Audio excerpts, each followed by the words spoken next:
The frog in the well. Once upon a time, in a peaceful and hidden corner of a thick forest, there was a deep and narrow well. At the very bottom of this well lived a small green frog. The frog had lived in the well his entire life, hopping from stone to stone, catching insects, and listening to the echo of his own voice. For the frog, the well was his entire world, and he was proud of his little kingdom. Every day, he would look up at the small circle of sky far above his head and say, "Look how vast my world is. I am the king of everything I see." The frog was a bit arrogant. He often teased the smaller creatures living in the well with him, a shy little snail and a jittery cricket. The snail and the cricket admired the frog's confidence, but they often wondered if there was more to the world than the damp stones of the well. One bright morning, after a heavy rain, the well filled almost to the top with water.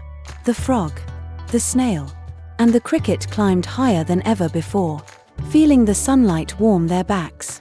Suddenly, they heard a soft rustling above. A curious turtle, who had traveled all the way from the vast eastern sea, peered over the edge of the well. His eyes were filled with wonder and wisdom. "Who are you?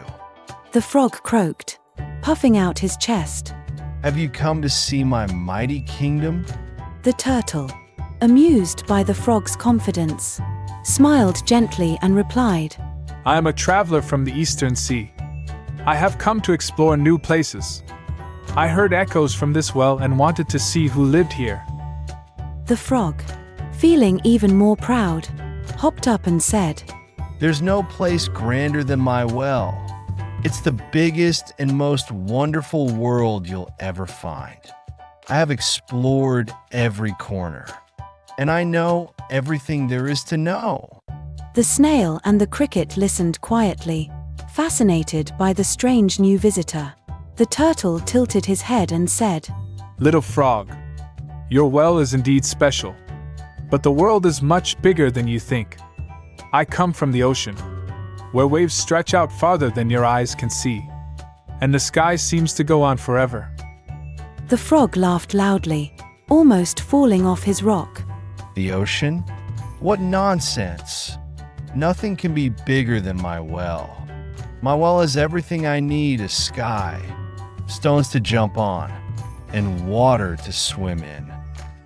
The snail, who had always wondered about life outside the well, timidly asked the turtle. What is it like, the ocean? The turtle's eyes lit up as he described the beauty of the ocean, the vast blue waters, the soft sandy beaches, the coral reefs bursting with colorful fish, and the sea breeze that carried the scent of salt.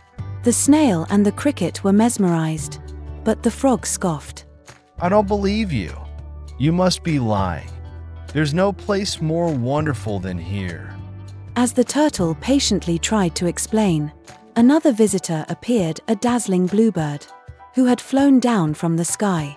The bluebird had seen the entire forest from above and was curious about the strange conversation below. I heard someone say there's nothing bigger than a well. The bluebird chirped with amusement.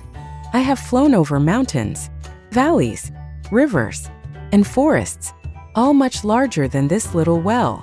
The frog's eyes widened, but he still didn't want to believe it. "You're all making things up. I've lived here my whole life, and I know everything there is to know. Why should I believe any of you?"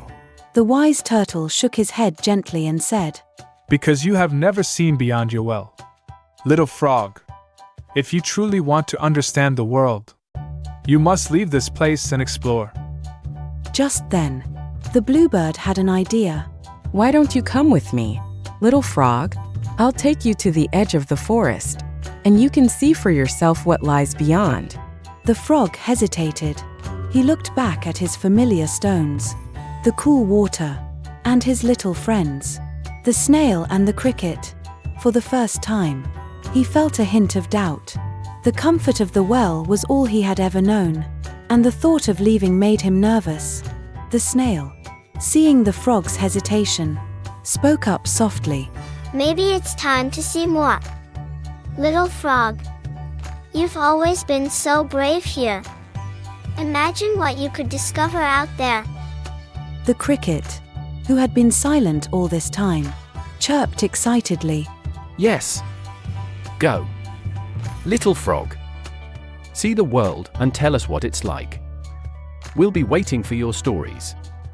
With a deep breath, the frog made a decision. He climbed up the slippery stones and, with one final look at his well, leapt onto the bluebird's back.